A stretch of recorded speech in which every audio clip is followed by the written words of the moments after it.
Shalom Jemaat GKI Kanaan yang dikasihi oleh Tuhan. Di akhir pekan ini saya hendak menyampaikan pesan gembala dengan sebuah tema di tengah gelombang lautan kehidupan. Beberapa hari yang lalu saya menerima sebuah gambar perahu-perahu yang sedang berada di tengah gelombang lautan. Saudara terima gambar itu? Di grup WA cukup ramai. Perahu-perahu itu ada yang besar sekali dan ada yang kecil sekali, mulai dari kapal induk perang sampai dengan perahu nelayan. Gelombang lautannya juga tampak begitu besar dan dahsyat. Lalu di gambar itu terdapat tulisan, "We are not all the same boat, but we are all the same storm." Kita semua berada di dalam badai besar yang sama, yakni pandemi COVID-19. Tetapi kita tidak berada di dalam perahu yang sama. Artinya kita semua menghadapi krisis besar yang sama, tetapi kekuatan masing-masing kita berbeda. Ada yang perahunya besar, otomatis memiliki kekuatan yang besar. Ada perahu yang kecil dengan kekuatan yang kecil pula. Bagaimana pendapat saudara melihat gambar itu? Melihat gambar tersebut, saya berpikir kasihan ya kalau perahunya kecil, karena pasti akan tenggelam dengan badai yang besar itu. Saya berpikir lebih jauh lagi, apakah seperti itu gambaran daripada umat Tuhan di tengah gelombang pandemik ini? Saya pikir tidak. Sebagai umat Tuhan berlayar di tengah gelombang lautan kehidupan bukan masalah besar kecilnya kapal kita, tetapi siapa yang berada di dalam kapal kita. Seberapapun besarnya kapal kita tidak akan sanggup menghadapi gelombang lautan kehidupan, karena kapal kita sifatnya itu fana. Hari ini kapal kita besar, kita masih muda, kesehatan kita oke dalam menghadapi penyakit COVID-19 ini. Tetapi apakah selamanya kita akan muda? Tidak. Satu hari kelak kita akan tua dan menjadi lemah. Disitulah kita akan dihantam oleh gelombang sakit penyakit dari lautan kehidupan ini. Hari ini kapal kita besar karena ekonomi kita kuat. Tetapi apakah ekonomi kita akan kuat selamanya? Belum tentu. Satu hari kelak mungkin gelombang resesi ekonomi yang berikutnya akan menghantam kita. Tetapi yang penting adalah apakah Yesus ada di dalam kapal kehidupan kita atau tidak. Kalau Yesus ada di dalam kapal kehidupan kita, maka perahu kita akan mampu melewati berbagai gelombang kehidupan dan tiba di pelabuhan tujuan. Melihat gambar tersebut, saudara, saya teringat akan lambang gereja kita, GKI. Saudara ingat lambang apa? Tepat sekali. Lambang perahu dengan gelombang lautan kehidupan. Lalu ada salib di perahu tersebut dan di belakang gambar itu ada gambar Alfa dan Omega. Saya pikir inilah gambaran yang tepat dari perahu kehidupan kita sebagai umat Tuhan di tengah gelombang lautan kehidupan. Bukan seperti gambar yang pertama tadi. Terkadang saya berpikir, tidak salah jika kita berdoa meminta agar gelombang pandemik ini berakhir. Tetapi kalau dipikir lagi, buat apa minta gelombang ini berakhir? Karena akan selalu ada gelombang-gelombang krisis yang lain lagi. Kan namanya lautan, tidak mungkin tidak ada gelombang. Demikian pula dengan hidup kita, tidak mungkin tidak ada krisis. Mungkin pokok doa kita seharusnya adalah, Tuhan, bagaimanakah kami menyikapi gelombang pandemik ini dari hari ke hari? Ada beberapa hal yang saya hendak berbagi kalau perahu kehidupan kita berhadapan dengan gelombang lautan kehidupan. Ya, ini krisis demi krisis yang menghantam hidup kita. Yang pertama, kita perlu menyadari bahwa kita tidak akan pernah siap sepenuhnya menghadapi krisis. Sesiap apapun kita, ingat nih ya, sesiap apapun kita pasti terguncang. Krisis adalah sebuah hantaman gelombang kehidupan yang mengguncang keseimbangan hidup kita, mengambil perasaan tenang dan damai hidup kita, memaksa kita berubah hidupnya. Meskipun kita sudah mempersiapkan diri untuk sebuah kemungkinan yang terburuk sekalipun, tetap saja ketika hal itu terjadi kita dibuat shock olehnya. Perhatikan kisah Daud yang dicatat dalam 1 Samuel 30 ayat 1-6. Daud seorang yang hidupnya sudah biasa berhadapan dengan krisis.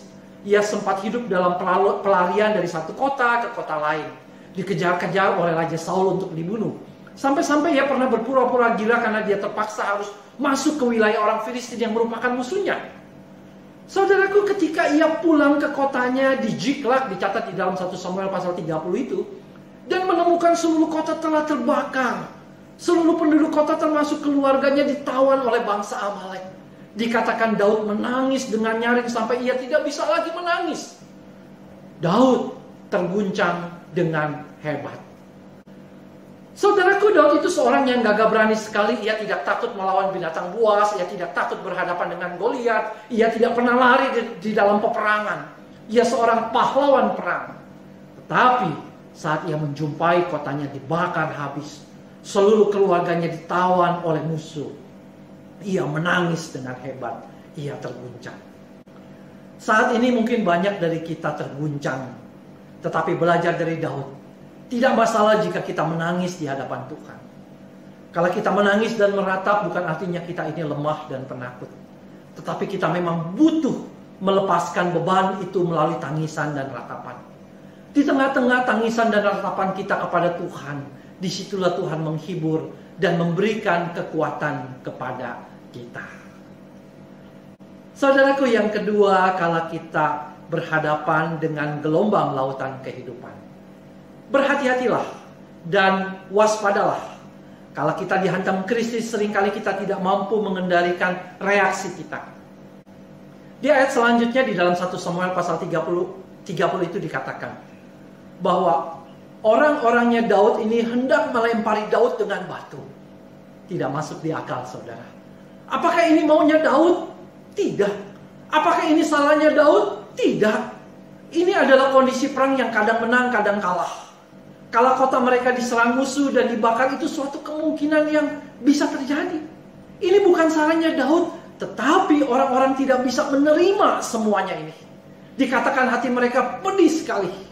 Daud menjadi sasaran kepedihan hati mereka.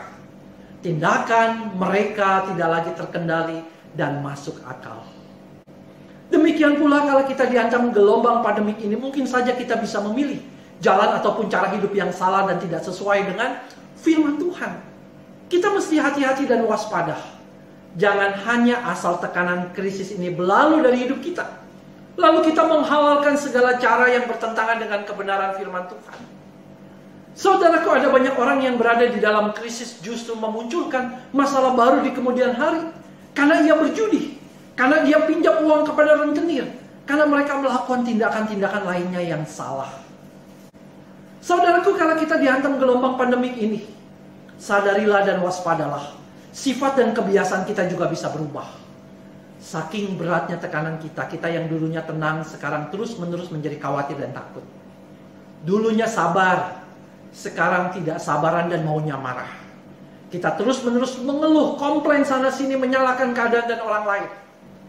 Tanpa sadar, saudara, akibatnya adalah orang-orang yang di dekat kita merasa tidak lagi nyaman dan betah bersama-sama dengan kita.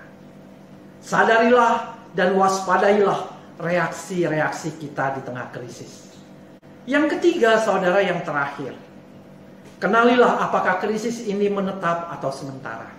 Hal ini penting berkenaan dengan bagaimana kita membangun hidup selanjutnya.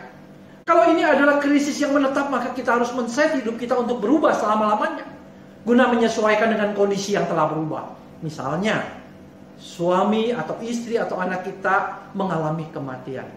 Ini krisis yang sifatnya menetap dan tidak akan berubah.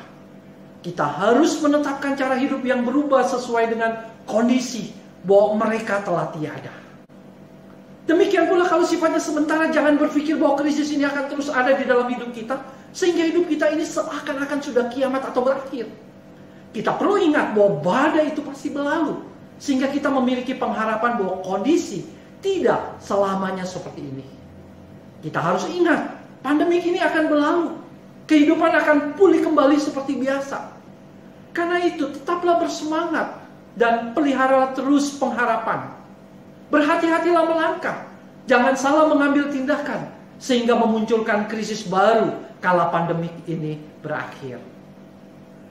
Yang indah, saudara, yang dicatat dalam 1 Samuel 30 ayat 6, bagaimana respon Daud ketika menghadapi tekanan yang dari dalam dan dari luar. Dari dalam ia sedih sekali karena kotanya dibakar dan keluarganya ditawan. Dari luar orang-orang berbalik menyerahkan dirinya dan melempari dia dengan batu. Saudara, di sini Daud tidak lari kemana-mana, tetapi Daud berlari kepada Tuhan Allahnya. Dikatakan di dalam ayat yang ke-6 itu, Daud menguatkan kepercayaannya kepada Tuhan Allahnya. Disinilah juga saya mau mengatakan, kalau kita berhadapan dengan krisis, kita menyadari bahwa diri kita bisa tergoncang dan lepas kontrol di dalam bertindak. Karena itu, marilah kita berlari kepada Tuhan Allah kita. Sebab di dalam relasi dengan Tuhan, di mana kita bisa berkeluh kesah, meratap, memohon, disitulah kita mendapatkan kekuatan kita. Kalau kita percaya kepada firman Tuhan dengan membaca, merenungkan, dan melakukannya, disitulah kita mendapatkan kekuatan kita. Di akhir pesan gembala ini, saya hendak sekali lagi mengajak kita melihat lambang gereja kita. Di atas perahu itu ada gambar apa? Tepat sekali, gambar salib. Yang artinya adalah ada Kristus dalam perahu kehidupan kita. Percayalah kepadanya, jangan percaya kepada yang lain. Di belakang perahu dan gelombang itu ada latar belakang gambar apa? Alfa dan Omega, tepat sekali. Ini adalah lambang Allah yang berkuasa dan berdaulat atas dunia dan segala isinya. Ini artinya berbagai gelombang krisis kehidupan yang ada di dalamnya, termasuk pandemi COVID-19 ini, ada dalam kendali dan kontrol Allah yang adalah Alfa dan Omega. Karena itu, berharaplah kepada Allah yang adalah Alfa dan Omega. Jangan berharap kepada yang lain. Haraplah semangat dan majulah terus. Kiranya Tuhan Yesus memberkati kita semua. Amin.